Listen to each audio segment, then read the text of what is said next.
Somewhere in the absolute darkness beyond our solar system, a machine the size of a small car is listening to something no human ear was ever meant to hear.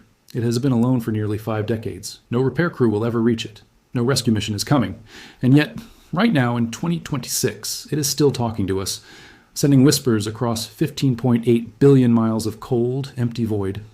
And what it is telling us has shaken the foundations of everything astrophysicists believed about the universe beyond our sun. And almost nobody is paying attention to what it actually means. There's a moment in every great exploration when the explorer stops discovering the world they expected and starts stumbling into one they never imagined existed. Christopher Columbus thought he had found a new route to Asia. Neil Armstrong thought the moon's surface would swallow his boot whole. And NASA's scientists, in the years after they launched Voyager 1 into the darkness in September of 1977, thought they knew what interstellar space would look like on the other side of our solar system's protective bubble. They were wrong, profoundly, completely, and almost embarrassingly wrong. And the full scale of that wrongness is only becoming visible right now, in 2026, as Voyager 1 approaches a milestone so extraordinary that even the engineers who built this machine struggle to put it into language ordinary people can absorb. In November of 2026, Voyager 1 will become the first human-made object in the history of civilization to reach one light day from Earth, meaning it will take a full 24 hours, traveling at the speed of light, for a signal to reach it. Think about what that means for a moment. Light, the fastest thing in the known universe, will need an entire day just to say hello. If a mission controller at NASA's Jet Propulsion Laboratory sends a command at 8 in the morning on a Monday, Voyager 1 will not respond until Wednesday morning at approximately the same time. That is not a communication delay. That is a conversation happening across geological time. And in that silence, in those hours of waiting, the data that Voyager 1 sends back is rewriting our understanding of the cosmos in ways that are equal parts thrilling and deeply unsettling. But here's where it gets strange. The things Voyager 1 is discovering out there are not the things anyone predicted. The universe beyond our solar system was supposed to be relatively quiet, calm, a vast, featureless ocean of thinly spread particles drifting in cold predictability between the stars. That was the model. That was the consensus built over decades of theoretical astrophysics, and Voyager 1 has spent the last several years systematically dismantling it, piece by piece, discovery by discovery, with data so unexpected that scientists openly admit they are still struggling to explain what they are seeing. In the words of Merav Ofer, a space physicist at Boston University, "We know now how little we know about the heliosphere. It's way more complex, way more dynamic than we thought." And she is one of the leading experts in the field.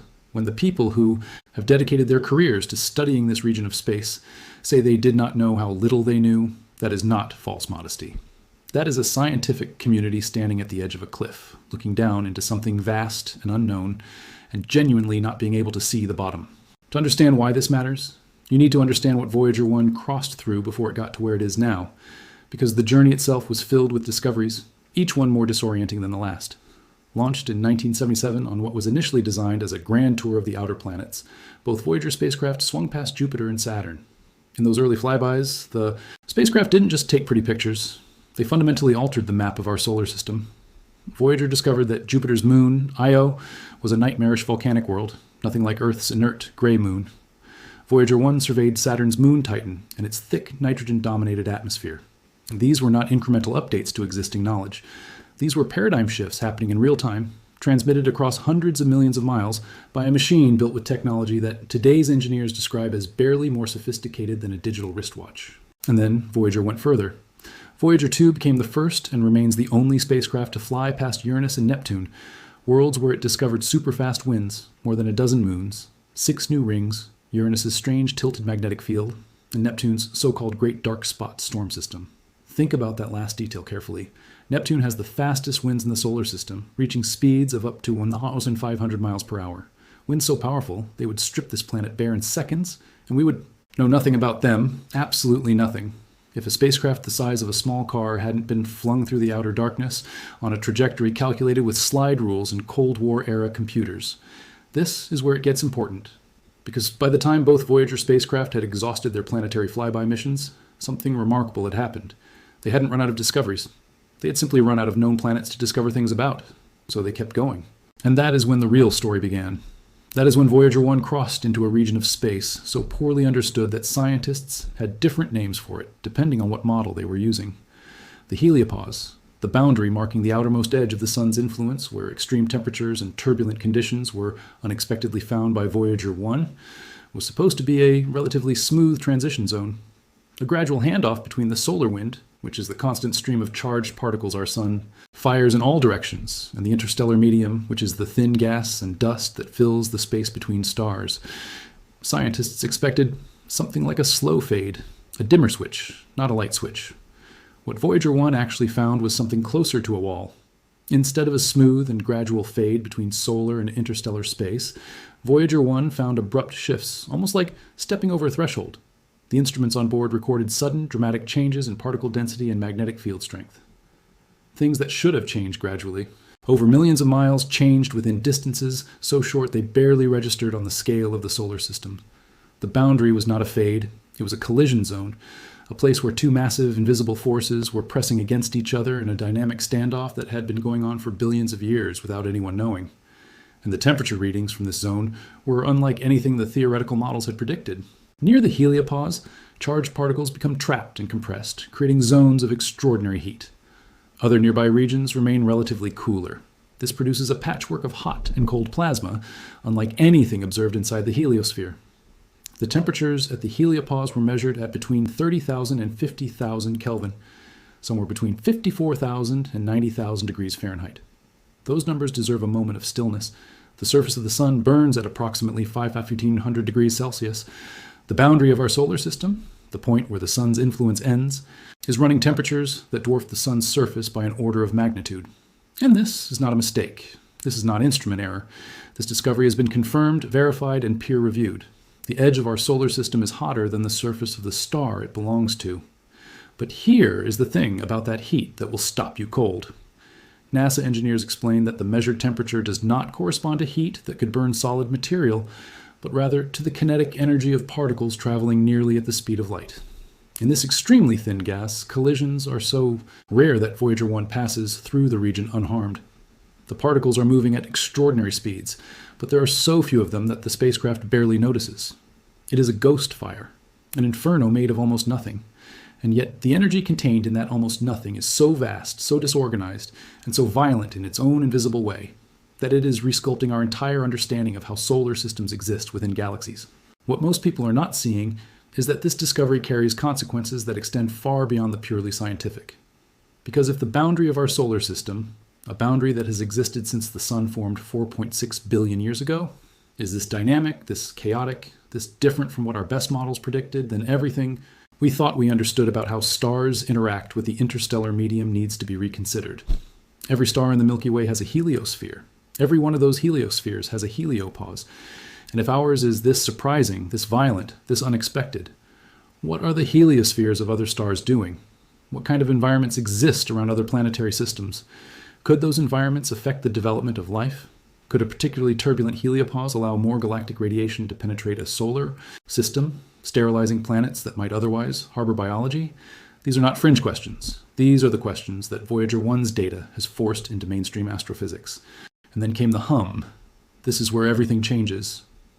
In a groundbreaking find, Voyager 1 picked up a strange, steady hum coming from interstellar space. The probe recorded a low-frequency signal, a steady transmission that does not come from any known sources like solar flares or galactic radiation. Prior methods of measuring the plasma density relied on picking up strong, intermittent bursts of signal from Voyager 1, which seemed to occur about once every year. Intermittent, like a once-a-year massive storm of plasma oscillation events. Those bursts were understandable. Those bursts had explanations. The sun fires off a massive eruption, the shock wave ripples out through interstellar space, and Voyager 1's instruments detect the disturbance. A cause and an effect. A story with a beginning and an end. Kilohertz. That places it in the range of sounds that humans can actually hear, if you were somehow able to pipe interstellar plasma waves directly into your inner ear.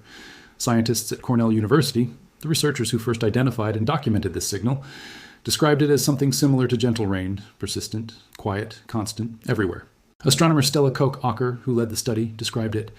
It's very faint and monotone because it is in a narrow frequency bandwidth. We're detecting the faint, persistent hum of interstellar gas. Her colleague, James Cordes, described the interstellar medium as quiet rain and solar outbursts as lightning in a thunderstorm. But here is the implication that gets buried under the gentle meteorological metaphor. If Interstellar space has a persistent background hum, a constant low-level vibration of plasma that exists independent of solar activity. Then the space between the stars is not quiet. It is not empty. It is not passive. It is alive with energy. The steady background signal suggests that there's a higher baseline of activity going on in interstellar space than was thought, and we had no idea. For the entire history of human astronomy, for every equation written about the interstellar medium, for every model built, and every paper published, we were working with an assumption of baseline emptiness that turns out to be incorrect. Read that again. The assumption was incorrect. The interstellar medium, the vast ocean of space through which Voyager 1 is now sailing at 38,000 miles per hour, is not a passive void waiting to be traveled through. It has its own rhythm, its own energy signature, its own persistent electromagnetic heartbeat that appears to exist continuously, regardless of what the sun is doing, regardless of cosmic storms, regardless of anything we previously used as a reference point for understanding the structure of space itself. And the only reason we know this is because a machine built in the 1970s, with less computing power than the phone in your pocket, happened to survive long enough and travel far enough to detect it. Area with anomalously strong and ordered magnetic fields that other instruments never detected. And then there's the theory that sits at the edge of credibility but refuses to be entirely dismissed. That the ordered, structured nature of the signal hints at an unknown astrophysical process that current science has no framework to explain. Not intelligent life, not alien transmission, but a natural phenomenon so far outside our existing models that we do not yet have the mathematical language to describe it. But here's where it gets worse. Because alongside all of this extraordinary discovery, the machine making these discoveries is dying. As of 2026, only 2 instruments are operational on Voyager 1, the plasma wave subsystem and the magnetometer. 2 instruments.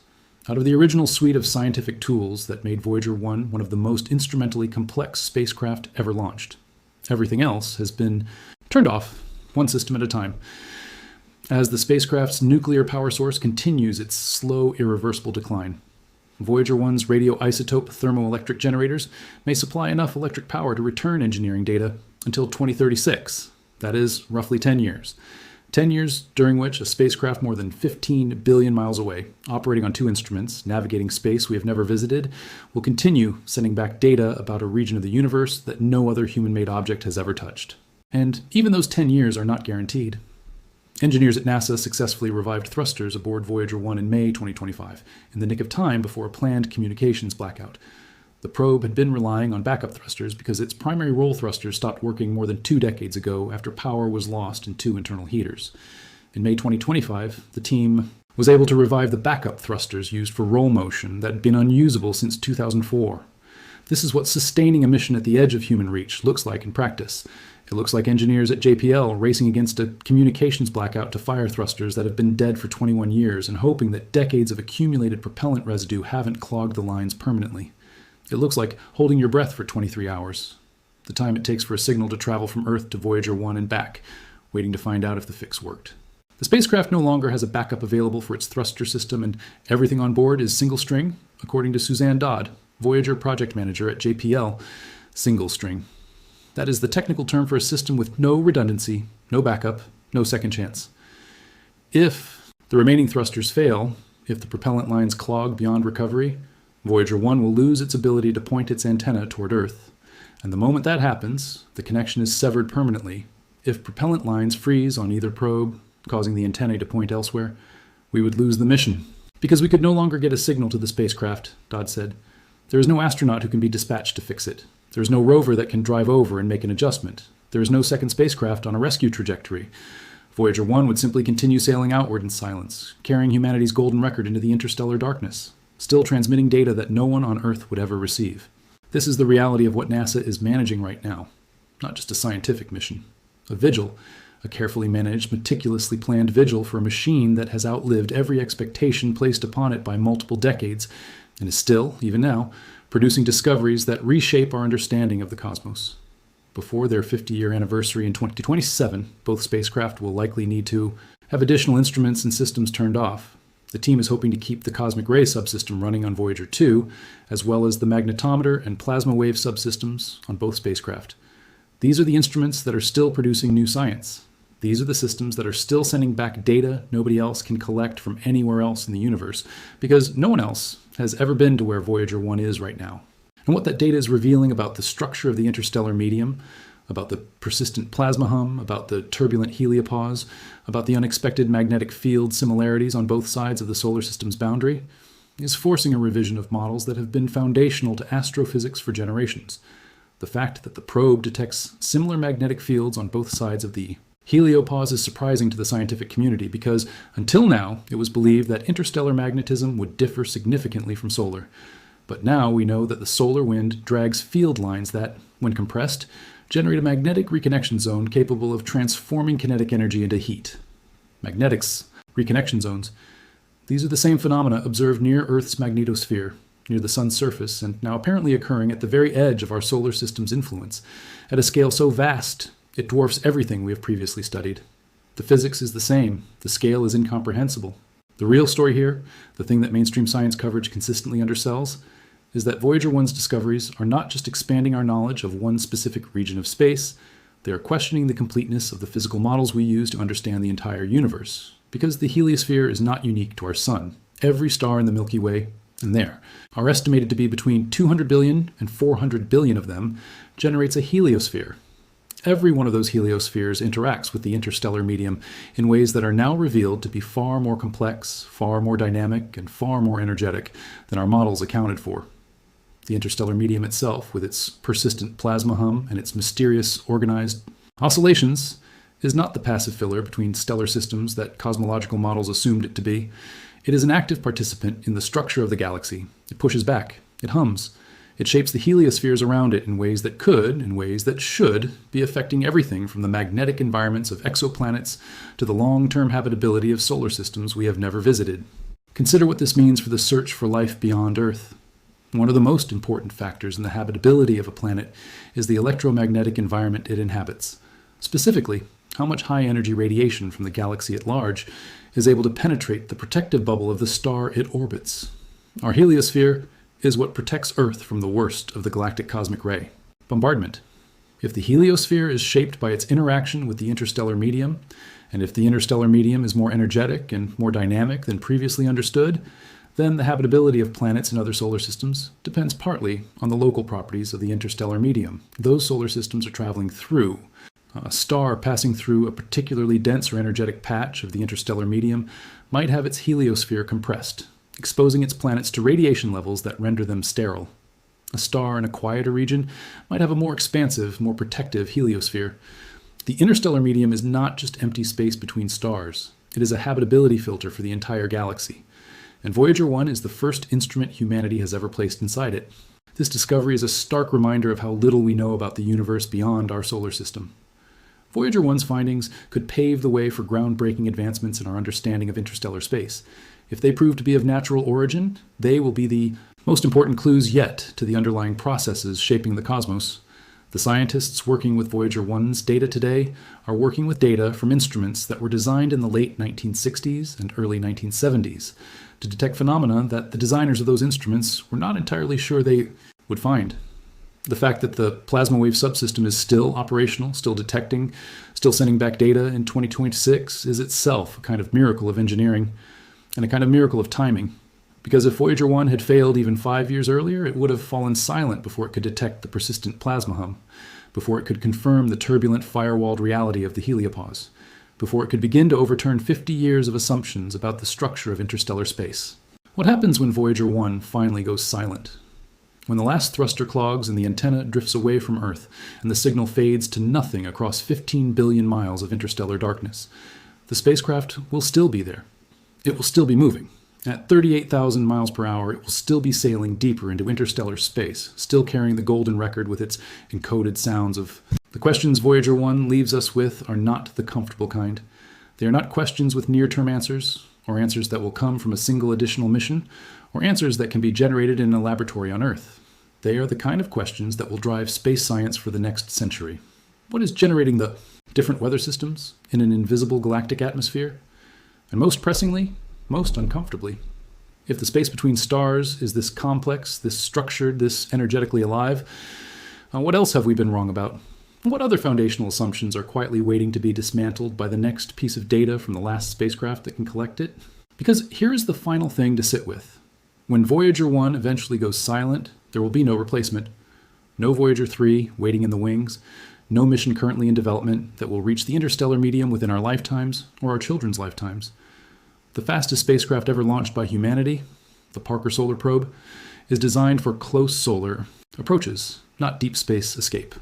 Even with current technology, a new mission designed to reach where Voyager 1 is right now would take decades to arrive. The data Voyager 1 is sending back in 2026 is irreplaceable.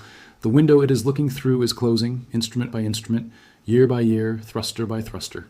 And in the silence on the other side of that window, the interstellar medium will keep humming, quiet as rain, persistent as time, full of answers to questions we haven't yet learned how to ask. The universe was never going to be what we imagined. Voyager 1 is making sure we finally understand that.